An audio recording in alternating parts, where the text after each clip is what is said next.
select, to actualize, to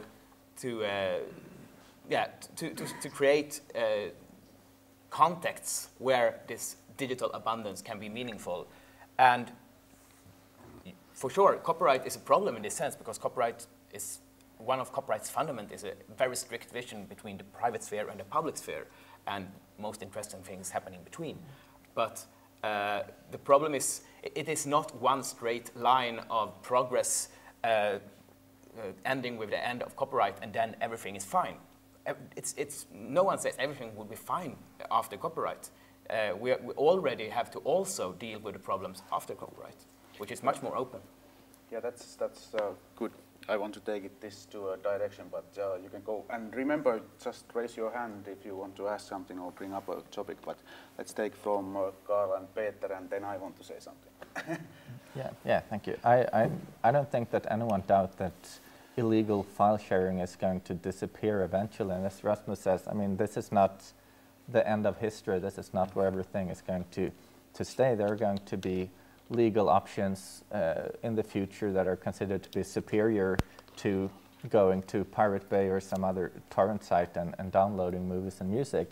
The big question is what will be the casualties of this war on pirates, which is in a sense unnecessary, since it's just, we have this little, I believe this is a parenthesis in history,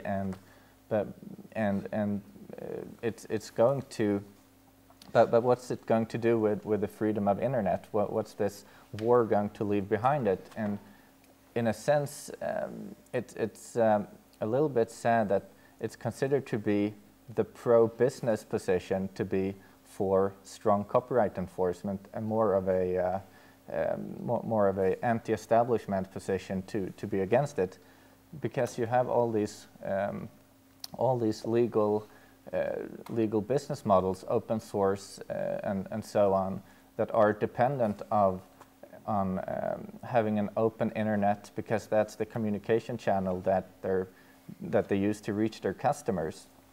And as everyone knows who has followed this debate, I mean, any communication channel that you can use to chat with friends or whatever you want to do, you can also use to send a copyrighted file. So what you have to do if you're really seriously into stopping this file sharing phenomenon, and do it quickly before the market adapts and it will resolve itself automatically, is to kind of plug all those holes, plug all those communication channels, and that's going to make these new business models extremely difficult. If we get an internet that resembles more the TV cable network, where it's so controlled that only a few big actors have access to customers.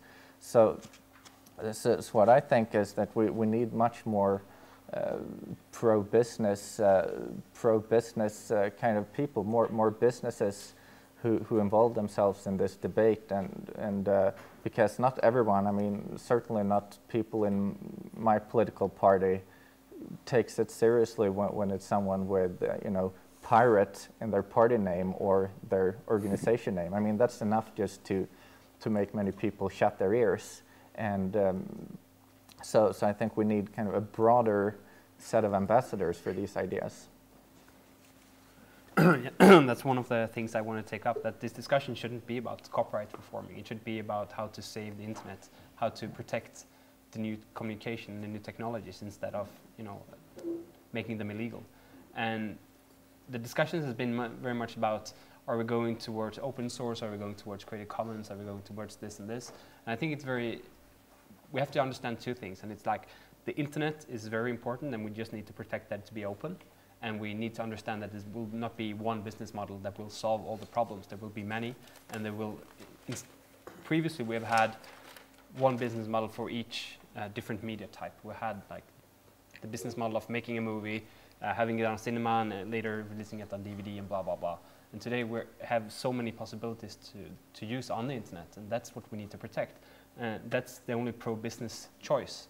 It's actually to embrace technology and embrace the communication channels that we have.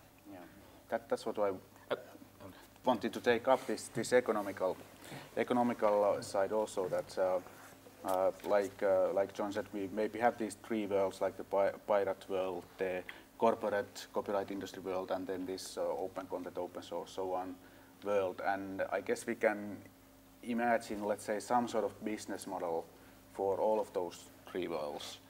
But what are then the greater consequences? Let's say, not if we are not talking only about, let's say, distributing music or distributing movies or so on, but for the also connecting to what Rasmus said, that we are living in already one foot out of the door and living in these different. Do we have a conception of what's going to happen to society in, let's say, these three different models? Or, well, for one we do. For the corporate world, we know how that's supposed to work. But for these two other types. This is exactly where I was hoping this discussion would be, because now we're getting somewhere interesting. Will copyright enforcement ever succeed? No, it won't. File sharing is here and it's here to stay. Arguing being for or against file sharing today is pretty much like being for or against organic carbon compounds. You can argue for or against it all day if you like, if it makes you happy, but that's not going to change a thing. This is a mobile phone. Google just released its Android platform, which is the first open mobile platform ever. Runs some Linux distribution, I guess. I've just assumed it does. And I'm predicting that one of the first applications on that platform will be file sharing connected to the phone's Bluetooth. Bluetooth 2 has a range of 100 meters. That means that in this room, 2 years from now, our phones will all be file sharing without a central point of control, without a choke point, without no way of telling who's sharing what. File sharing cannot be stopped. It is a historical fact, period. However, and this is a very big however, in their efforts to stop it, politicians have the potential to do a lot of damage to the open society, to freedom of speech, to postal secret, to the open internet, and all the positive things that brings with it. The advantage to being able to sell and publish to the whole world brings huge new business opportunities. You can specialize to degrees you've never specialized before when you have a potential market of the whole world instead of just your city. And it's very, very important to understand that file sharing is here to stay. And the danger lies in closing down society, not in copyright. Sorry? Just quickly, right? Yeah. I agree in every word about this. I want to add one aspect more, and that's file sharing cannot be stopped, but it can be forced into more secret, more closed down types of networks. And in the closed down types of network, less interesting culture will flourish. The type of networks that Peter has in his back pocket, right? Yeah. A closed network like, say, if we were in an ad hoc Bluetooth network in this room. Okay. With less space for the long tail, Right. just for the top list. Basically. Right. We can also hear from John about the open models then, but we had a question there. First. Actually, Yep. okay, go ahead. Yeah, just a quick one. So I'm just thinking there's no doubt in the world that the Swedish movement has done a lot of important stuff for this pro-piracy global movement. But I think one thing we're ignoring here is that a lot of the decisions that impact us are not made in Sweden or even in Europe.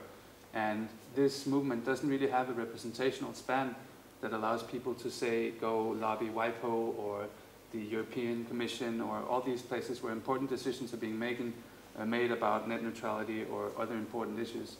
And I would like to hear how all of you think that, I mean, within this community of young people who know the internet, are internet savvy, literate, they all agree on basic issues, but we don't do much to educate people around us and the sort of people we wouldn't normally be talking to about these issues. So what can be done to educate the world around us so that people understand, if politicians in the parliament hear about this new law that will make the internet safer and better, why not vote for it? They don't know that it's actually there to stop piracy or some other thing because they don't know better about the internet. I totally agree with you, and I think I just spoke to a guy from WIPO this morning. I just came in from Amsterdam. He wants people like us to be there and talk to them, but we're never there. because you know